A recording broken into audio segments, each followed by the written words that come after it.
लाव बर'नि बिफाया जाहैबाय हाग्रामा सार। हाग्रामा सारा जोंनि बर'नि बिफा।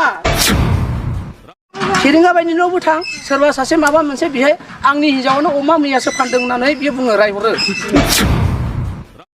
मिथिबाय ना? फेरेंगाया दिनै मोनबैसे समिल होदों दंफां हाखावग्रा। पलिटिकेल दावहा। अके जोंहा डेम'क्रेटिक कान्ट्रियाव मोनसे दावहा थाबावो। बे दावहाया जाहैबाय पलिटिकेल दावहा। स' पलिटिकेल दावहाया जोंनि थाखाय देरसिन जोंनि गणतन्त्र देशआव। दा बेयाव जों बुजिनो गोनां आं सासे जुदिबा जेरै जोंनि आदा मथिना बुंदों जोंनो फेरेंगाखौ देरहाहोदों प्रमदनि आगदा आखाइ जोंनो थादों प्रमदखौ जोंनो फोरोंदों मिशन भिजन अबजेक्टिभफोरखौ लानानै फोरोंनाय मानसिया जोंनो जोंनि जायगासे जोंनि लाइमोन सेंग्रा सिख्लाफ्रा आफादनि सेंग्रा सिख्लाफोरजों लोगोसे बिसोरबो माबा मोनसे मावनानै सास्टेनेबल डेभेलपमेन्टआव गावबा गाव जिउखौ खांनो थाखाय माबा मोनसे खालामनो हागोन खोमा होननानै जोंनो फोरोंजोबदोंमोन। किन्तु प्रमदखौ दैदेननायाव 16 तारिख सेप्तेम्बर 2002 11:30 हर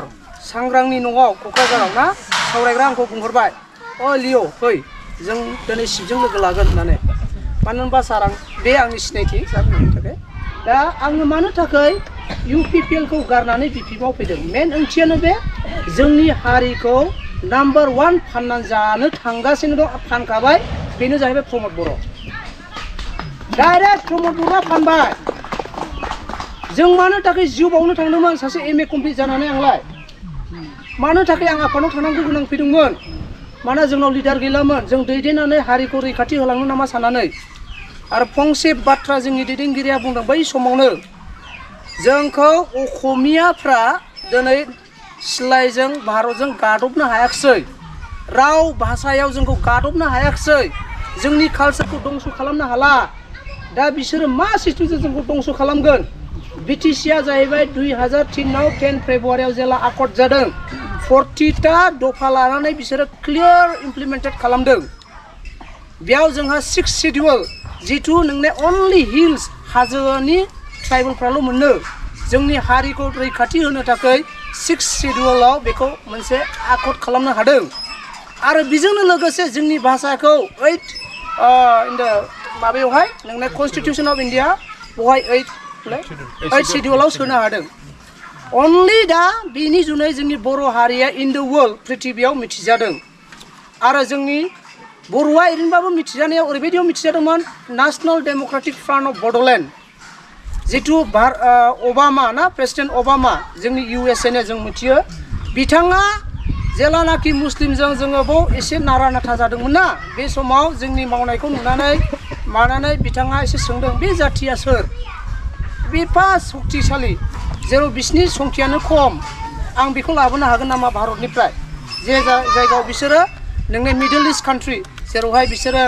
आफगानिस्तान काजाकिस्तान बे जायगायाव बिसोरो फौजि दोननानै शान्ति किपिंखौ नाजादोंमोन।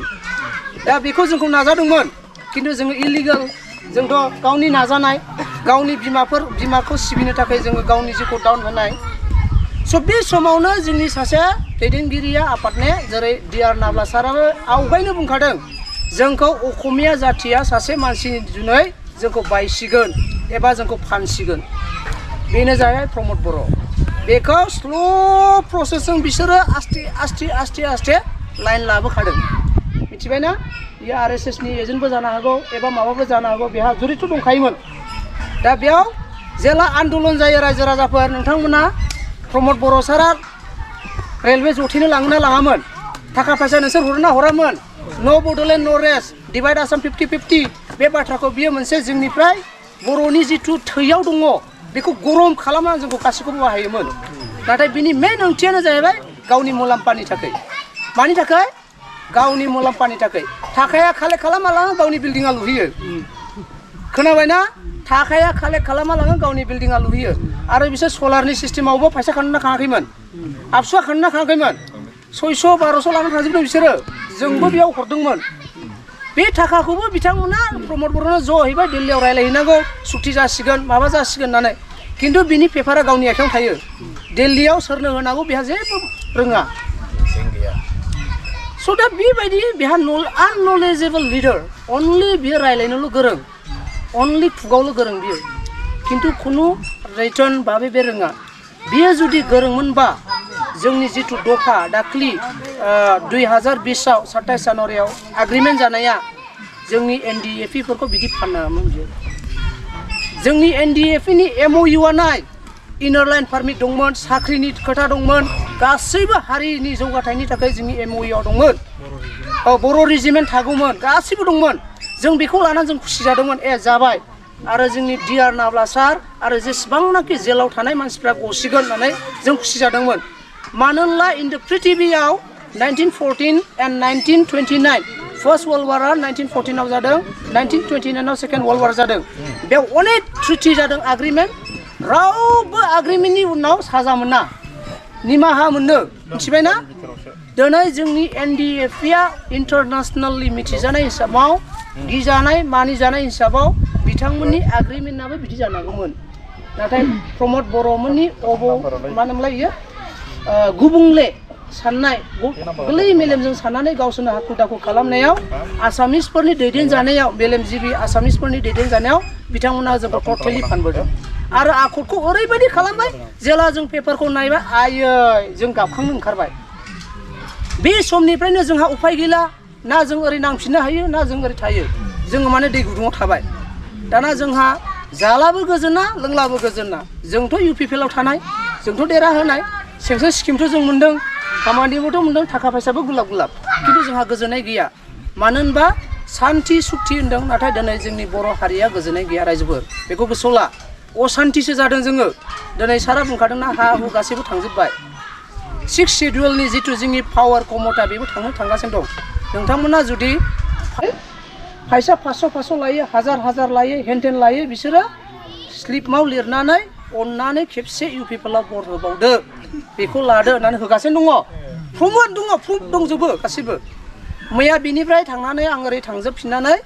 जोङो कच राजबंसिफोरखौ जोङो सोहैदों गोबां मानसिखौ जोङो गानहोहैदों मिथिबायना दिनै बेंटल खुदुमथलियाव जों गानहैदों बेनिफ्राय खराइबारियाव आंखौथ' वार्निं हरदों नोंथांमोना मिथिखागौ खराइबारियाव जिथु सेन्ट्रेल माने सरकारनि गावबुरा सावथालफ्रा 100टा न'खर बारा दङ बिथांमोनाबो मिथिगौ BTC नि मैलुआ मा दं नों बेनिफ्राय ओंखारनानै आसामाव थां आपार आसामाव जोंनि बायदि लामाफ्रा गामियाव जायाखै दा नोंथांमोननि गामियाव जाजोबाखै जानो हागौ ससेथ' जादोंमोन सरकार बायबाय अनेक बुस्थु प्रब्लेम जानानै दङ बेनिखायनो दलां जायाखै आं फार्स्टआवनो बै दलांखौ लाखादों आखायाव मिथिबायना जै 2025 आव जोंनो सरकार फैबाय प्राइमारि प्रेसिडेन्टबो दंखायो डाइरेक्ट बिथांमोननो आङो नोंथांमोननोहाय बे बुस्थु खालामना हरगोन सारनिफ्राय बे दलाङा जागोन नोंथांमोना लामा जागोन फरायनायनि थाखाय खामानि मावनायनि थाखाय सास्टेनेबल डेभेलपमेन्टनि थाखाय जोंहा दानो जों मोनसे प्राइभेट कम्पानि सालायना दंखायो गायनाय फुनायाव आबादारिथ' जों गासिबो नङा खिन्थु जोंनि हायानो सना एन्टायर इन्डियायाव जोङो साउथ इन्डियायाव फरायनाय मानसि एन्टायर इन्डियायावहाय जोंनि BTC बायदि समायना हा गैया रायजोफोर आशीर्बाद गोनां बेखौ जों बोरै मावगोन बोरै डेभेलप खालामगोन जों बेखौ रोंगौ कन्ट्राक्ट नङा कन्ट्राक्टरफ्रा लामा थामा हेनटेन जौगाथायखौ बिसोर मावगोन खिन्थु जोङो जाहैबाय लाइमोन इउथ बेकार मानसिफोरनो हालुवाफोरनो बोरै जौगाथाय होगोन बोरै जों जौगाथायखौ लाबोगोन बेखौ जोङो मावगोन दिनै जोंनि दैया बोहैनाय दै ना रिसोर्सेस होनो इंलिसाव रिसोर्सेस माने जे बुस्थुआ जोंनि सम्पति नाम्बार 1 दैयानो जोंनि ना दैयानो जोंना आखाइजों ओरै बोखांना जों लोंनो हायो हायोना हाया खिन्थु दस्रा जायगायाव नों बे दैनि बोहैनायखौ नों लोंनो हाया नाथाय जोंनि BTC हालामाव बेखौ जों मोनलोङो दिनै बे बुस्थुआ जोबनो थांगासिनो दं सोरनि थाखाय फेरेंगानि अबहेलानि थाखाय मिथिबायना फेरेंगाया दिनै मोनबैसे समिल होदों दंफां हाखावग्रा मा इमप्लिमेन्ट होदों बियो मानसिफोरनो न'खर साख्रि होनो होनदों बिसोरो मा होदों दिनै जोंनि दंखानाय सम्पतिखौ हाग्राखौ दानफायनानैसो बिथांमोना दिनै समिल खुलिनानै हाग्राखौ फोजोबलांनो हमदों जुदि हाग्राया थायाबा जों दिनै थान्दा थानो मोनदोंना जोंनो दुंहाव जाजोबगोन जे दै गोगो बोहैदों बे दैया राननो थांगासिनो दङ खोनासं बुहुमाव नेचारहा गासैजों कानेक्सन दंजोबो नांथाजोबो जुदि नोंथांमोना बे बुहुमखौ फोजोबना लायोबा जोंनाबो बेमार आजारा बांगोन दा जों जानायफोरखौबो जों मोजां मोनजानाय नङा जोंनि बे गयफ्राबो रानगोन जों थानायफ्राबो रानलांजोबगोन बिनिखायनो हाग्राया नांगौ दिनै फेरेंगानि आमोलाव जों बांसिन दंफां सिखाव नुदों बांसिन दंफां गोमादों बांसिन हाग्रा जोबदों बांसिन मिल नुदों जोङो होमबा फेरेंगा मा मोजां मावदों फेरेंगा मा मोजां मावदों बियो गोदै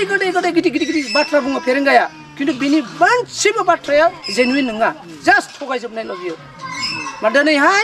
बिपिएमआव थांजोबदों गासै थगायग्रा लिडारफोर चन्दन ब्रह्म थांबाय बेबो हब मिनिस्टार जागोनल' होनो बेबो दिनै प्रमद बर' थांदों प्रमद बर'आथ' न'आव थांबायथाय जै गारिनिफ्राय बेस्थ' जायो फनावल' पाब्लिकजों रायज्लायनो टाइम गैया बेहा दिनै फेरेंगा बायदि न'आवबो थां सोरबा सासे माबा मोनसे बेहाय आंनि हिन्जावानो अमा मैयासो फानदों होननानै बियो बुङो रायहरो होमबा बोरै पाब्लिकनि मोजां मावनो रायजोफोर नंगौना नङा औ खिन्थु दिनैहाय खाम्फा सारमोन थानायाव हाग्रामा सारमोन थानायाव नोंथांमोनखौ सोङोमोन नामा नोंथांमोनखौ सोंदों बिसोरो खाम्फामोना सोरबा लोमजानाय थाङोबा सोंदोंमोन नामा बिथांमोना हेफाजाब हरदों थाइसेबाबो हरो गावनाव गैयाबाबो बेबस्था खालामना हरो दिनै जोंनि आथिखालाव बर'नि बिफाया जाहैबाय हाग्रामा सारा जोंनि बर'नि बिफा intelligence bureau' of India from दिल्लीनिफ्राय बिथाङा बुंदों बेयाव बिटिसि हालामाव जेला जों गन्दगल टाइमाव सार बिथाङा मावोमोन एन्टायर नर्थ इस्ट बे जोंनि नर्थ इस्ट सा सानजानि देशआव ट्राइबेलफोरखौ जोबथा अनग्रा मानिजाथाव मान होग्रा ट्राइबेलखौ हारिनि थाखाय जिउ बाउसोमग्रा होनोबा अनलि हाग्रामा सारल' दङ दा दैदेनगिरिनि गेजेराव बे बिथाङा बुंदों जों नङा बर'आ बुङाखै बिहा जोंनि डिआर नाब्ला सारखौबो बख'नायनि खोथा दङ बेहा जोंनि जेसेबां आफादनि केस जानाय बे बिथांमोनखौबो नायनायनि खोथा दङ दा बेखायनो जोङो बेखौ प्रेसार होदों जोङो एनडिएफपि फोरनिफ्रायबो एक्सुवेलि एमअइउ होखानायखा सार ना जुदिबा बेखौ बख'नायनि थाखाय फार्स्टआवनो जों डिसकास खालामखानायखा स' बिनि उनावसो जोंहा सानै हयै जों ज' जादों ज' जानानै जोंहा रेसा फेसा जाना सम गैला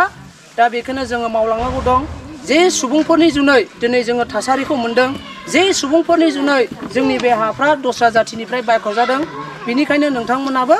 जों खावलायबाय फैगौ इलेक्सन 2024 7 थारिख दा मेयावहाय नोंथांमोना अननानै नांगोलनि सुयाव भट होदो नोंथांमोननि फिसा फिसौनि उन जोलैखौ नोंथांमोना मोजां नायनो लुबैदोंब्ला नांगोलनि सुयाव भट हो जोंनि बिटिसिखौ जोङो लाखिफिननि बेनिफ्राय 2025आव बिटिसि सरकारा हाग्रामा सारखौ लाबोफिननि बेनि उनाव नेक्स्ट इलेक्सनाव नोंथांमोना इउपिपिएल खालामो बा बिपिएफ खालामो नोंथांमोननि सायाव खिन्थु जोंनि पावार फांसनखौ जोंनि आखायाव लाबोनो थाखाय बिपिएफखौ लाबोनाया बिराद प्रयजन नंगौना नङा आं बेखौनो खावलायबाय आरो नोंथांमोना आं बेखौनो बुंनानै आं फोजोबनाय जाबाय गोजोन्थों।